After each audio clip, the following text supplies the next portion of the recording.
This past year, I was given the opportunity of a lifetime. I was invited to go to South Africa.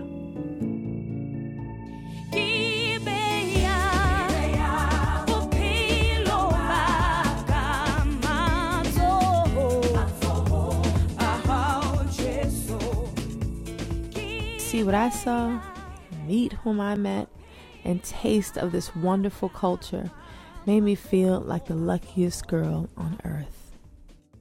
My friend Bukiwe, who is the wife of a prominent South African ambassador, introduced me to a woman at the UN who invited me to work with children in several orphanages in South Africa.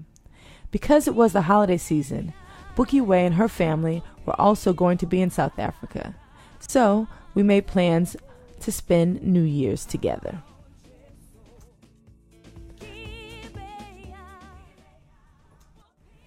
So the next day was New Year's Eve.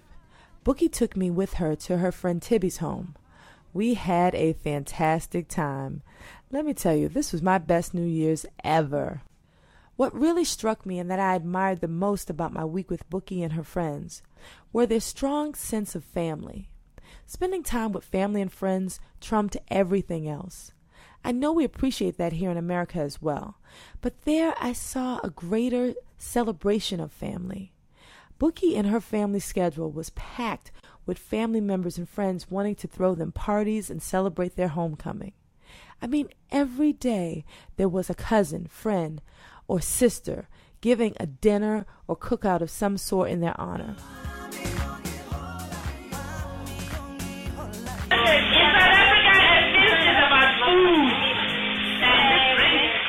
That's the same in New York. We are African American. After a week at the orphanage, I headed down to Cape Town to visit a friend who was a former kickboxing champion. Her name was Jenny. Cape Town is stunning, completely different from Joburg and Pretoria, but Cape Town had its own flair, its own culture. I even got the chance to climb Table Mountain. Woo! I didn't know if I was going to survive that one. And Bongo, say hi. Hello. We are climbing up. What mountain is this? This is Table Mountain. And how much further do we have to go? I think it's 1 hour now. You said 1 hour, half an hour ago. Oh, so we made it to the top. Yeah. It's unbelievable. Tired like a mug. It only took 2 hours. 2 hours.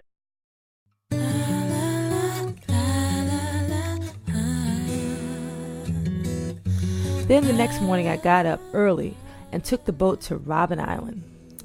This is where Mandela spent most of his 27 years in prison as a political prisoner.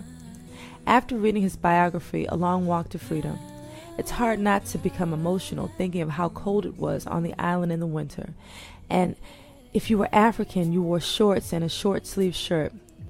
I was amazed that our tour guide was also a political prisoner on Robben Island.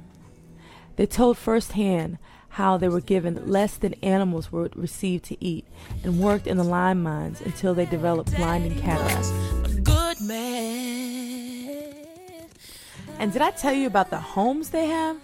I'm not talking tin roof shacks, man. With the upwardly mobile, educated Africans, they live well. New, big, spacious, beautiful homes with the best appliances and furniture. The post-apartheid South Africa is progressive, and they're living a quality of life that some here in the U.S. could only dream of. We can really learn from South Africa's rapid economic growth, non-abuse of the credit system, and especially their ability to conserve energy and help the environment. In fact, the South African government has unveiled a package of incentives in their recent budget to encourage the private sector to invest in energy-efficient measures. In anticipation of the World Cup in 2010 in South Africa, you see stadiums being built all over. The FIFA World Cup will be touring all over the African countries from September to December of this year with the World Cup trophy. The UN is backing a program called Win in Africa with Africa. So that was my trip in a nutshell.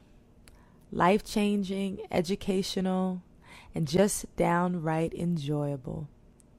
If you ever get a chance to go one place in your life that would change you forever, you should go to South Africa. So rich with history, beauty, culture, and some of the greatest people I've ever met. Goodbye for now, South Africa. I know I'll see you again. I know I'll see you again real soon.